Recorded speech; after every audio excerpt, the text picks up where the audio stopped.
Hola, ¿qué tal? Bienvenidos y bienvenidas a una nueva edición de nuestro webinar en 2022. El día de hoy tenemos una gran invitada, a la doctora Montserrat Bravo, bienvenida, que nos viene a presentar el tema de las emociones de las y los docentes en pandemia. Es un tema pues muy vigente actualmente, que todavía estamos experimentando muchos cambios a raíz del escenario post-COVID. Y pues bueno, pues le cedo el micrófono a la licenciada Sandra de los Santos, que nos va a hacer el favor de presentar a la doctora. Adelante. Gracias. Hola, buenas tardes a todos y a todas. Bienvenidos. El día de hoy tenemos a una invitada especial, es la doctora Montserrat Bravo Delgado. Ella es licenciada en Educación Primaria por la Benemérita Escuela Nacional de Maestros. Es maestra en Psicología y doctora en Educación por la Universidad del Distrito Federal. Cuenta con una experiencia de 9 años en Educación Primaria, desempeñando cargos de docente frente a grupo, subdirección académica y de gestión, así como promotora de TICS. A nivel superior, se ha desempeñado desde hace 5 años como docente de licenciatura y posgrado. Actualmente, además de la docencia, es colaboradora en Educaconciencia, donde desarrolla actividades de investigación educativa y divulgación científica, entre las que se encuentra la publicación de artículos en revistas indexadas en el contexto nacional e internacional, así como la participación en programas de radio, capacitación a docentes e investigadores, así como webinars educativos. De igual manera, ha participado en congresos nacionales e internacionales vinculados a temáticas educativas y es editora de la revista científica Conciencia Educativa. Les doy la palabra a la doctora Montserrat. Muchas gracias, bienvenidas y bienvenidos a todos, a toda nuestra audiencia. Pues el tema que hoy me ocupa es un tema que me parece a mí muy necesario, muy importante hablar, inclusive aunque ya estemos en un proceso de, pues podríamos decir, empezando a retornar a la normalidad, a la presencialidad, pues esto no lo hace menos importante. Quiero presentar unas pequeñas diapositivas. Déjenme ver si se puede. ¿Sí se puede? A ver. Voy.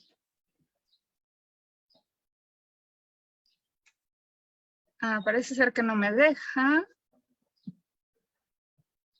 Pero si no se puede, no pasa nada. Yo me sigo. Sí, sí se podría. A ver. ¿Podría?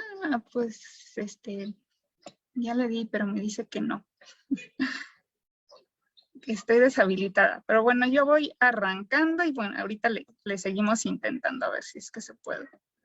Bueno, primero que nada, entender que la situación emocional que vivimos como docentes relaciona a la situación de pandemia, pues tiene como antecedentes en primer lugar el cierre de las escuelas en marzo de 2020, ¿no? Un cierre que creo que no muchos esperábamos que fuera tan largo, ¿no?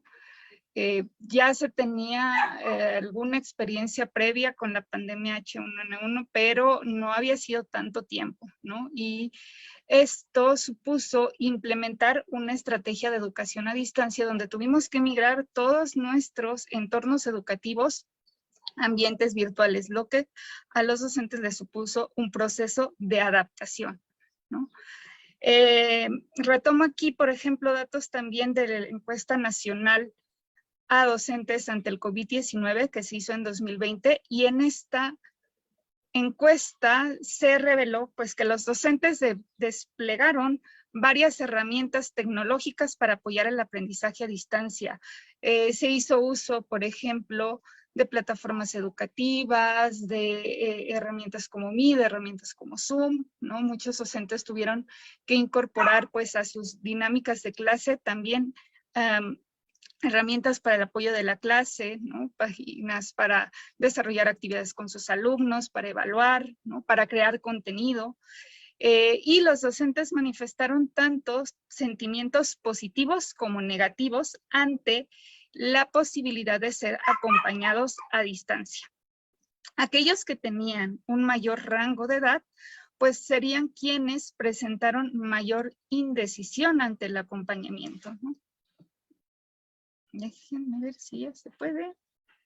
Listo, ya tienes los Ya. permisos. Adelante. Ya. A ver.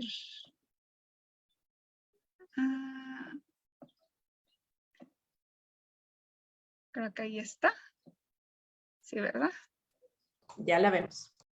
Muy bien. Pues todo esto fue en el contexto internacional. En el contexto nacional, perdón. Ahora bien, en el contexto internacional, pues también tuvimos, ay, se me movió la diapositiva.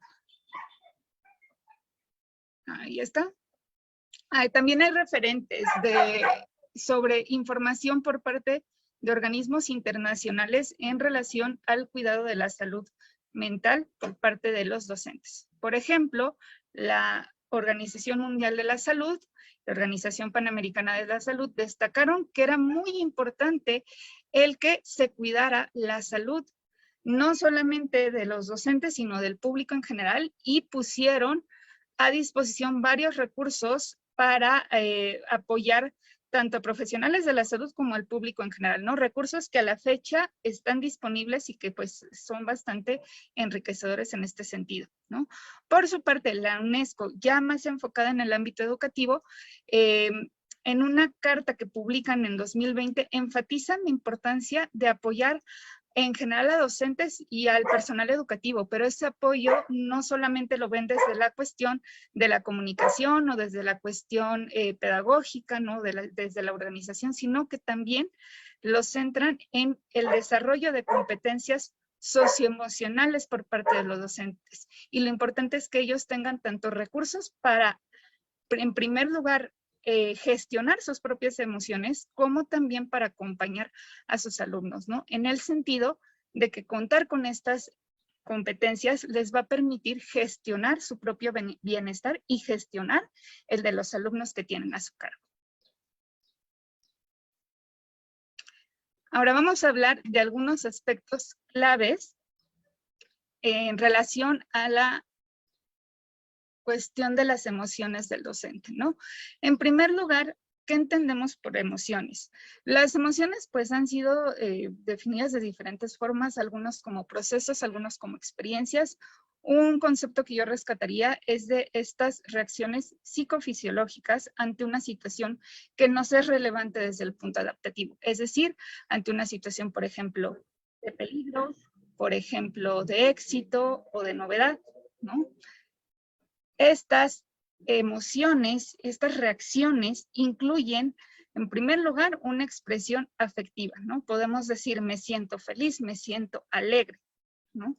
Pero también implican una activación fisiológica. Cuando nosotros, por ejemplo, nos asustamos, nuestro corazón se acelera, nuestro cuerpo responde ante estas emociones. Y finalmente, también hay una manifestación de una conducta, ¿no?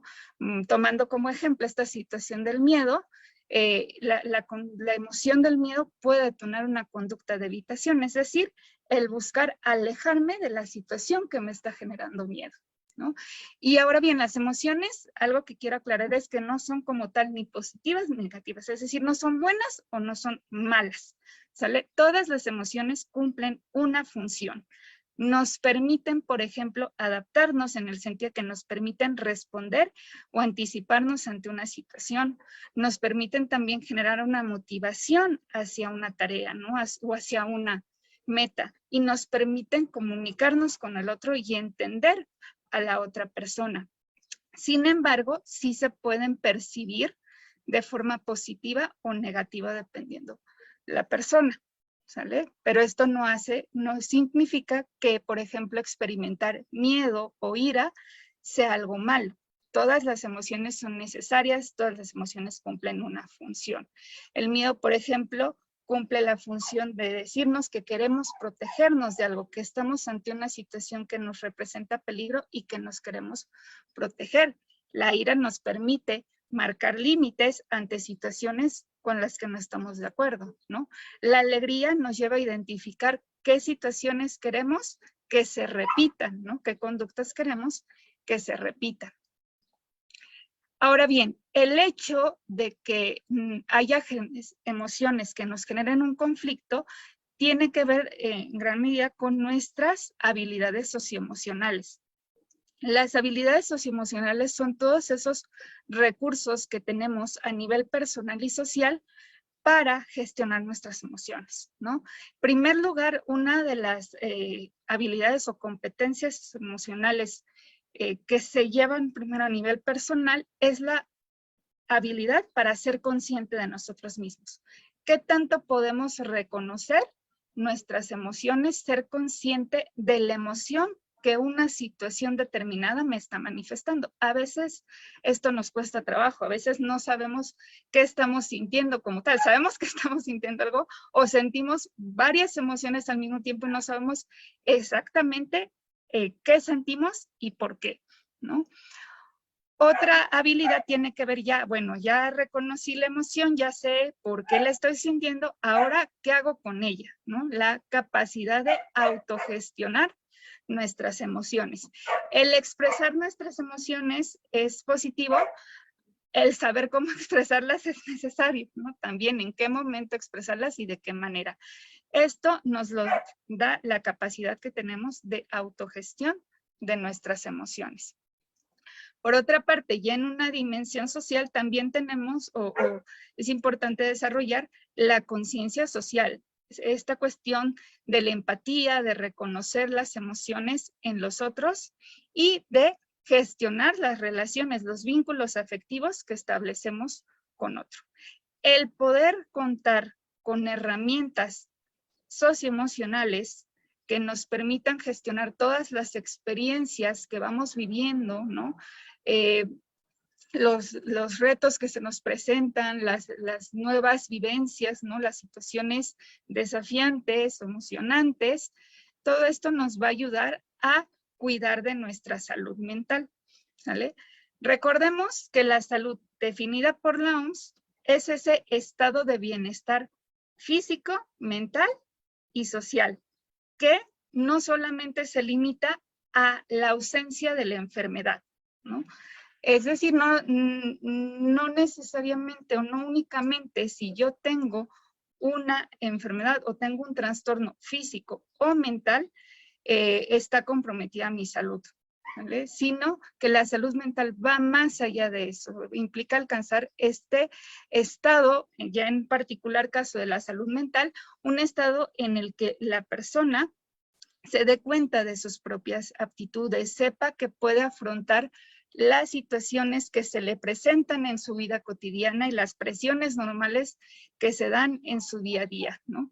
Que esta persona puede ser una persona productiva, ¿no?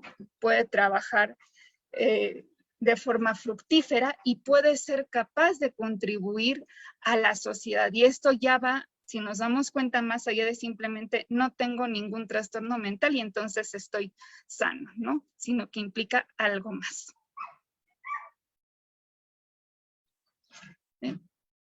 Ahora bien, de acuerdo con la UNESCO, precisamente en esta carta que hace donde destaca la importancia del apoyo a los docentes, cuando el docente carece de competencias socioemocionales, puede tener varias consecuencias.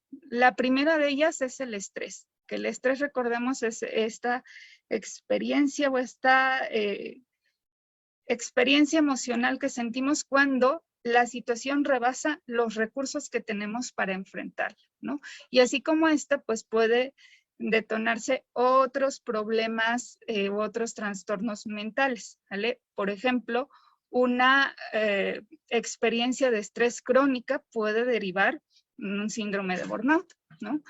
Aquí viene también otra consecuencia que es el agotamiento. Ya lo decíamos, las experiencias implican estas respuestas fisiológicas. Entonces, cuando nosotros no gestionamos adecuadamente nuestras emociones, podemos manifestarlas a través de problemas físicos, ¿no? A través del agotamiento, a través de la falta de sueño, ¿no?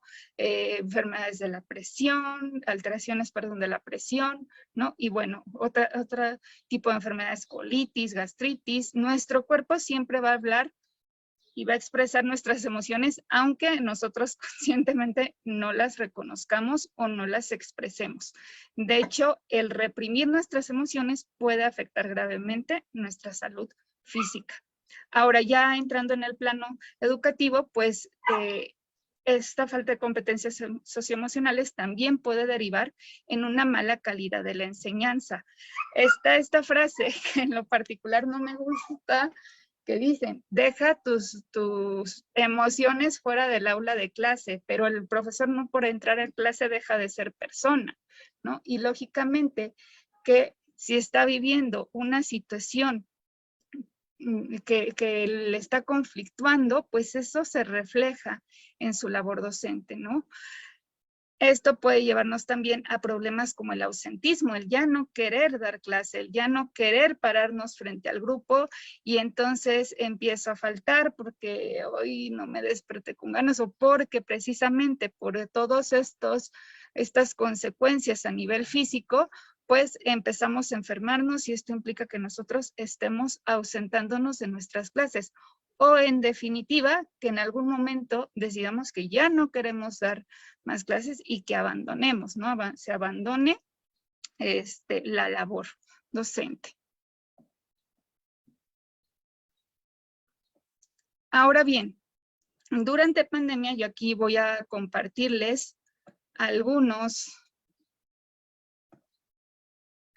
experiencias emocionales como resultados preliminares de una investigación que se hizo con 5 docentes donde pues ellos compartían su experiencia en relación a la comunicación con las familias, a la interacción y participación con las familias de los alumnos y, bueno, lógicamente también con sus alumnos, ¿no? Algo que es importante aquí señalar es que estas están presentadas desde la perspectiva del bienestar subjetivo. ¿A qué nos referimos con esto? Ya lo decíamos, las emociones no son buenas, no son malas, pero pueden ser percibidas de forma positiva o de forma negativa por la persona, ¿no? Y entre las emociones que los docentes marcaron o expresaron de forma negativa, una de las principales fue el estrés. Ahora, esto es coincidente también con otras investigaciones. Se han hecho algunos estudios sobre la experiencia emocional del docente y justamente el estrés es una de las emociones o es una de las experiencias emocionales, mejor dicho, que están más presentes, ¿vale? Ahora, obviamente este estrés viene de lo que implica adaptarme a un nuevo entorno, ¿no? El aprender ahora cómo comunicarme con mis alumnos, qué sucede si no responden, qué sucede si no reaccionan de la forma en la que yo esperaba, ¿no? En general, son muchas situaciones las que detonan este estrés. Algo también vinculado aquí, pues fue en muchos casos la sensación de tener una mayor carga de trabajo, ¿no? Otra emoción negativa fue la incertidumbre, ¿no? El no saber qué iba a pasar mañana, el no saber hasta cuándo íbamos a estar en esta situación. Y finalmente también el miedo, que era ante la situación en general, pero también ante situaciones vividas dentro del contexto escolar, ¿no? Por ejemplo, si el docente tenía alguna situación de conflicto con algún alumno, con algún padre de familia, pues el no tener a la persona enfrente le llevaba a preocuparse por no saber cómo iba a reaccionar ante una situación determinada, ¿no? Pero no todo fue negativo. Los docentes también refirieron emociones positivas como felicidad ante situaciones que vivían con sus grupos, ¿no? Ante experiencias que resultaban positivas tanto para sus alumnos como para ellos, ¿no? A su vez, tuvieron una sensación de satisfacción por ir viendo los avances de sus alumnos, no por ir viendo la respuesta de los alumnos a las actividades y la respuesta también de las familias, ¿no? Y eso les permitió sentir también una cercanía afectiva con sus alumnos y con las familias a pesar de la distancia, ¿no?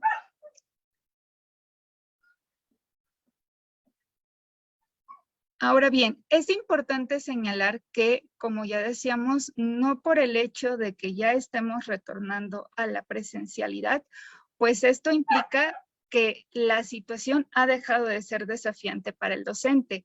El retorno a las aulas también presenta muchos retos, nuevas situaciones. No regresamos, pero regresamos bajo una dinámica diferente, y esto demanda nuevamente al docente adaptarse ante esta nueva situación, donde pues nuevamente se pueden presentar emociones percibidas como negativas y donde es importante también gestionar esas emociones. Algo que refirieron los docentes fue el qué me apoyó en ese momento, ¿no? ¿Qué recursos de apoyo se tuvieron ante la experiencia emocional? Y esto es importante porque hay que cuidar también con qué recursos de apoyo podemos contar ahora ante este nuevo proceso de adaptación que vamos a hacer, ¿no?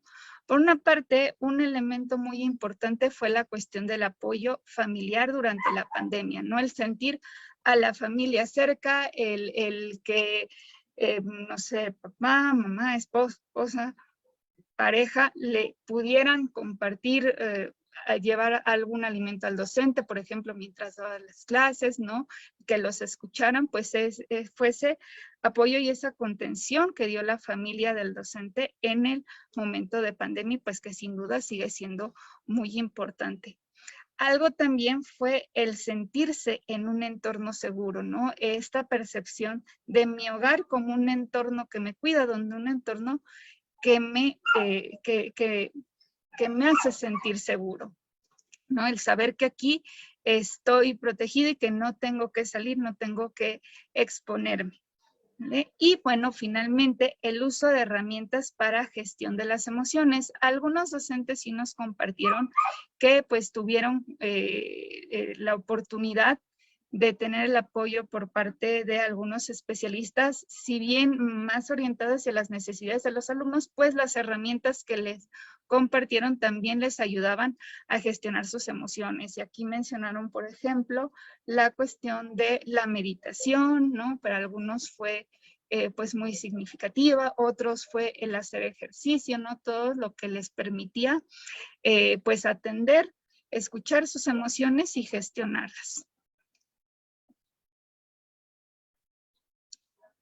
Ahora, teniendo presente que estamos ante un proceso de adaptación, ¿no? Y que inclusive la misma UNESCO lo señala, las consecuencias de no poder gestionar correctamente nuestras emociones no son exclusivas de la pandemia, sino que se presentan en todo momento, ¿no?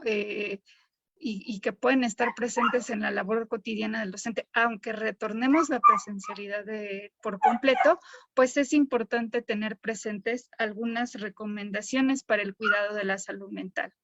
La primera de ellas es aprender a reconocer y expresar nuestras emociones, ¿no?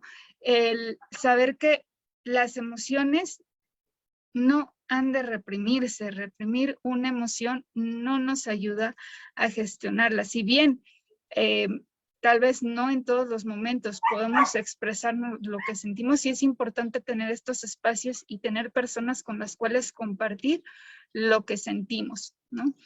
Ello nos ayudará a comprender de dónde vienen y a gestionarlas mejor. Muy importante también escuchar a nuestro cuerpo, porque nuestro cuerpo va a hablar por nosotros y a veces, aunque tal vez no seamos tan conscientes de la situación emocional que estamos viviendo, sí podemos percatarnos del impacto que tiene en nuestra salud física. Nos daremos cuenta si, por ejemplo, de repente nos cuesta más dormir, ¿no? Si nos sentimos como acelerados, ¿no?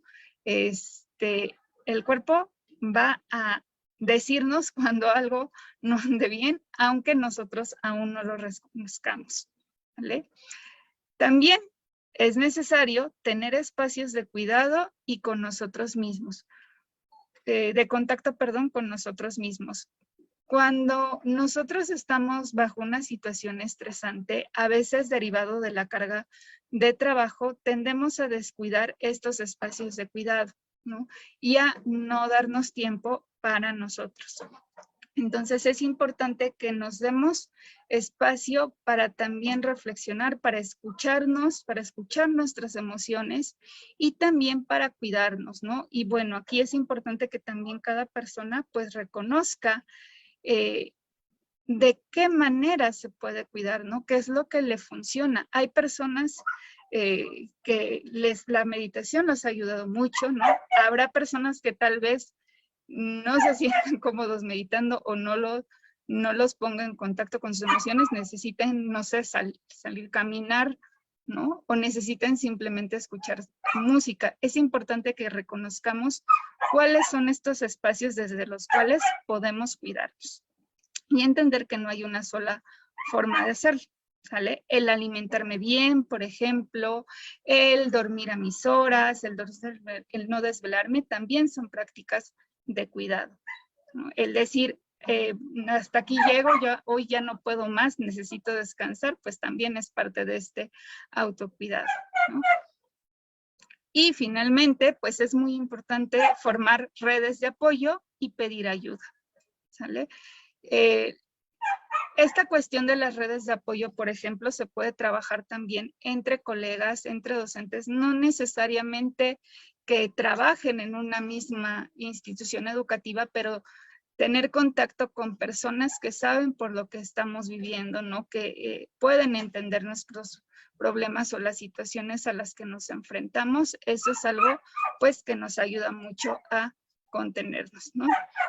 Y pedir ayuda si sentimos que la situación nos desborda, ¿no? Esto también es importante.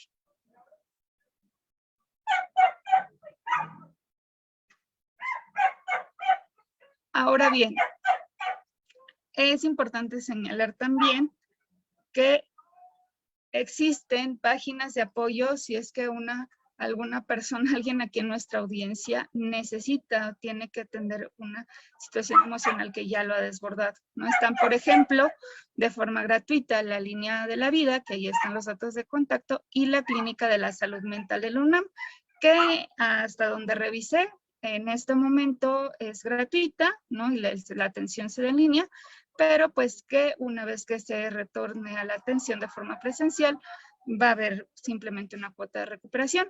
O si alguien busca algún apoyo de forma particular, pues también está a su disposición el consultorio de Educaconciencia, donde ahí también les dejamos los datos de contacto.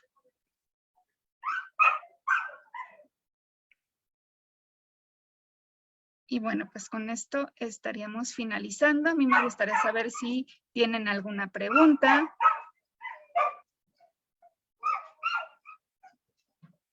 Muchísimas gracias, doctora Monse. Sí tenemos unas preguntas aquí de la audiencia, entonces vamos a hacértelas llegar para que nos respondas en vivo estas inquietudes que nos manifiestan en la...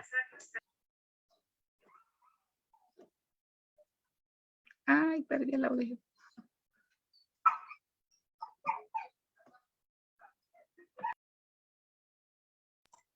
Andrea Martínez nos pregunta, buenas tardes, entonces sí hay una diferencia entre emoción y sentimiento, porque hay veces que cataloga las emociones como buenas y malas. Ok, podríamos decir tal vez que el sentimiento es precisamente esta sensación que acompaña la emoción. O sea, el sentimiento sí va conectado a la emoción, pero la emoción va más allá solamente de lo que siento, ¿no? Sino que va con la mano de estas dos cuestiones que decíamos, ¿no? Por una parte, la respuesta fisiológica que tiene el cuerpo ante la experiencia emocional que se está viviendo, y por otra parte, la conducta que va ligada a esa emoción, ¿vale? Y ahí me recuerdan la segunda, por favor. Creo que había dos ahí. Sí, porque hay veces que se catalogan las emociones como buenas o como malas. Bien, yo creo que esto viene de esta cuestión del bienestar subjetivo, ¿no? Si bien las emociones todas desempeñan una función, nosotros sí podemos percibirlas como positivas o como negativas, y esta percepción va de si me generan placer o si son displacenteras para mí, ¿no? Sentir miedo, sentir enojo, sentir tristeza no es grato, ¿no? Nadie se para diciendo, "Ay, yo quiero estar muy triste, ¿no? Me quiero sentir muy enojado". No es algo placentero, pero lo que es importante que empecemos a transformar ese chip es darnos cuenta de que más allá de que sean placenteras o displacenteras para nosotros, cumplen una función y nos están diciendo algo, ¿vale? Si yo siento miedo, más allá de sentir, ay, no quiero, ahora ya no quiero sentir esto, más bien cambiar a, ¿qué me está diciendo ese miedo? ¿Qué me está diciendo esa tristeza? ¿Qué me está diciendo esa angustia? ¿Vale? Perfecto. Y hay otro comentario. Andrea Martínez igualmente nos comenta si tienes alguna investigación acerca de cómo afecta reprimir tus emociones a tu salud o alguna información que puedas compartir de este tema. Yo no directamente, pero sí hay investigaciones que se han hecho. Voy a buscarlas y si no, acá luego se las dejo como comentario, porque se han hecho investigaciones inclusive del impacto en la salud física. Excelente, muchas gracias. Y pues aquí como comentario entre mesa, ¿no? Ya así más cercano, ¿tú qué opinas de este papel de la resiliencia docente? Aquí dentro de todo esto que nos explicaste, que a mí me encantó estas recomendaciones, ¿no? De alimentación, de cuidar tus rutinas de ejercicio, tu cotidianidad. ¿Qué hay de la resiliencia en los docentes y las docentes?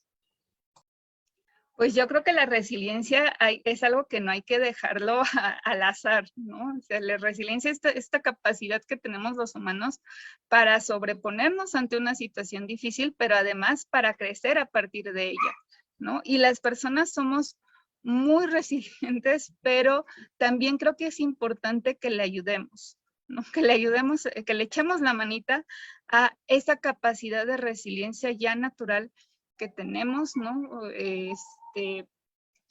El tener estas cuestiones de cuidado es muy importante porque si bien somos resilientes, tampoco hay que decir, pues como soy resiliente, entonces ahora no me cuido, entonces ahora doy el plus, que ya el plus del plus del plus, ¿no? Entonces, obviamente que si nosotros tenemos este cuidado de nuestra salud física, de nuestra salud mental, pues esa resiliencia se va a ver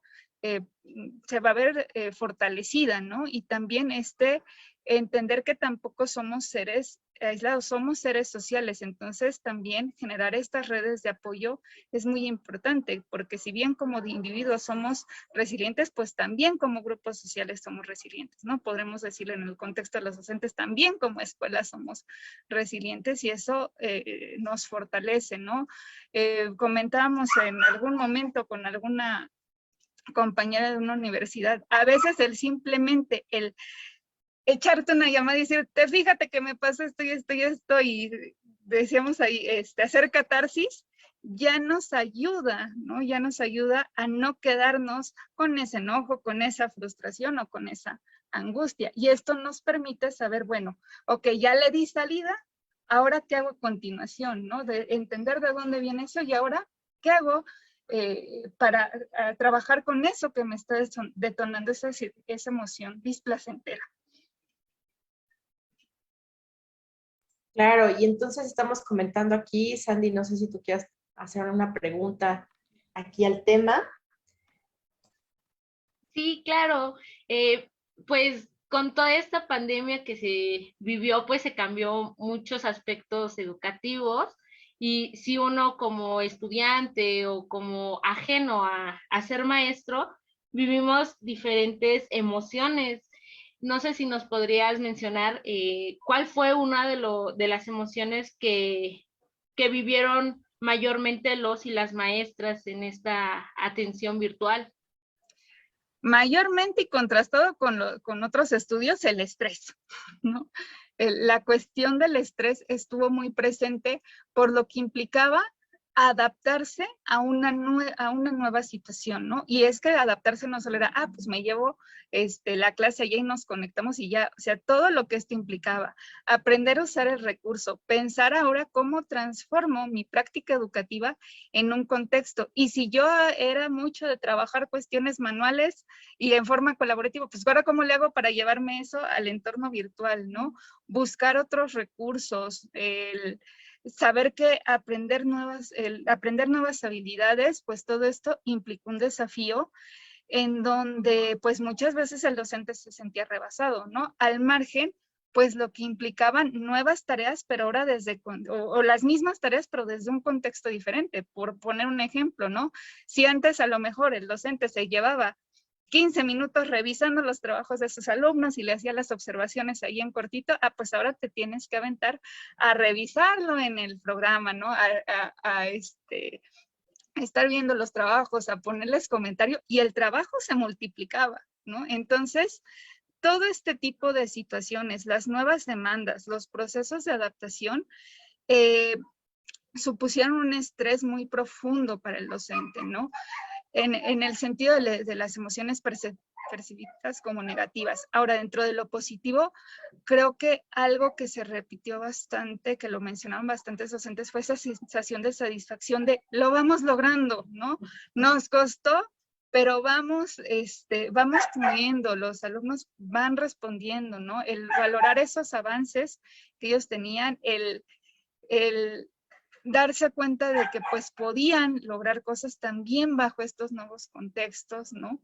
Eso fue algo que pues ellos destacaron mucho, ¿no? Y experimentar estas sensaciones o estas situaciones de felicidad con sus alumnos cuando tenían alguna actividad que les era muy significativa, ¿no? Que veían películas y las pasábamos bien y nos poníamos a platicar, ¿no? Creo que toda esa felicidad y esa satisfacción también fueron muy significativas para los docentes. Excelente. Y una última pregunta, Monse. ¿Tú qué recomendación le darías para la audiencia que nos está escuchando, a las y los docentes que aún no han ido a terapia, pero que están pasando por todo esto y que quizás se identificaron con estas emociones que nos describiste? Yo aquí diría que pues hay que hacerle caso a la OMS, ¿no? O sea, no necesito yo estar en una situación de decir, tengo un trastorno mental, entonces sí me atiendo, ¿no? De hecho, creo que la terapia nos puede proporcionar muchas herramientas para gestionar nuestras emociones, para conocernos y conocer cómo las expresamos, ¿no? También eso es importante, porque a veces nos vamos, como dicen, con hilo de medio, y cuando pues ya hacemos alto y miramos hacia atrás, pues ya pasaron muchas cosas, ¿no? Entonces, darnos cuenta de que también pues la terapia no es ese espacio donde vas cuando ya está uno muy mal, ¿no? Cuando ya, o sea, no tomarlo como último recurso, como recurso de situaciones graves, sino que pues también es importante darnos estos espacios para autoconocernos, para aprender herramientas para gestionar con nuestras emociones, ¿no? Porque esto es un camino. Nadie nace sabiendo gestionar sus emociones, ¿no? Y creo que además como sociedad, de repente esto ha estado a veces hasta estigmatizado, ¿no? Muchas veces. Y en ese sentido, pues tendemos mucho a reprimir nuestras emociones para no hacer sentir mal al otro, ¿no? O para poder cumplir con las demandas que tenemos en ese momento en nuestro entorno laboral, social, familiar, ¿no? Entonces nos vamos dejando de lado. Y lamentablemente muchas veces ya nos damos cuenta cuando ya estamos enfermos, ¿no? Cuando ya tenemos situaciones que ya estallan, ¿no? Y no es necesario llegar a eso, ¿no? Creo que es importante también darnos estos espacios de cuidado y de saber también reconocer esta parte. O también creo que algo muy importante es, y esto a lo mejor también a nivel de esa conciencia del otro, ahora sí que apoyarnos, ¿no? Creo que a veces una persona lo único que necesita es que le digan, a ver, he notado que está pasando esto contigo. ¿Todo bien? ¿No? Y eso ayuda también a uno a hacer, como voltearse a mirar a veces y decir, a ver, ¿qué me está pasando? ¿No? Porque a veces uno no se da cuenta. Y yo acá les puedo compartir que en un momento muy complicado de la vida, algo que me hizo como hacer clic y decir, híjole, no, ya necesito, ¿no? Ya necesito terapia, es a mí que, por ejemplo, en una ocasión, una persona en la calle desconocido, yo o sea, literal, me crucé con una persona y me dijo, señorita, ¿se encuentra bien?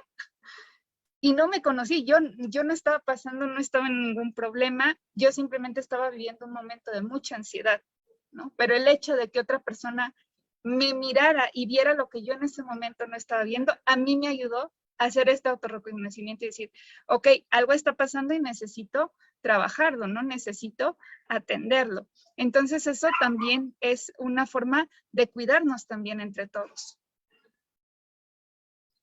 Excelente, qué buena recomendación nos das. Detecta las señales oportunamente a tiempo y acude a terapia cuando lo necesites y reconozcas estas señales. Pues muchísimas gracias, doctora Monse, a nombre del equipo de Educaconciencia, a nombre de la licenciada Sandy, que estuvo presente el día de hoy también.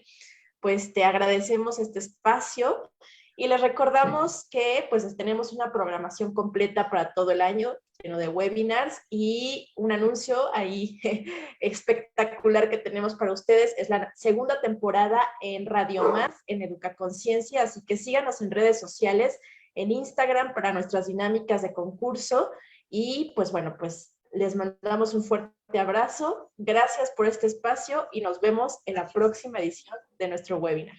Hasta la próxima. Gracias. Gracias.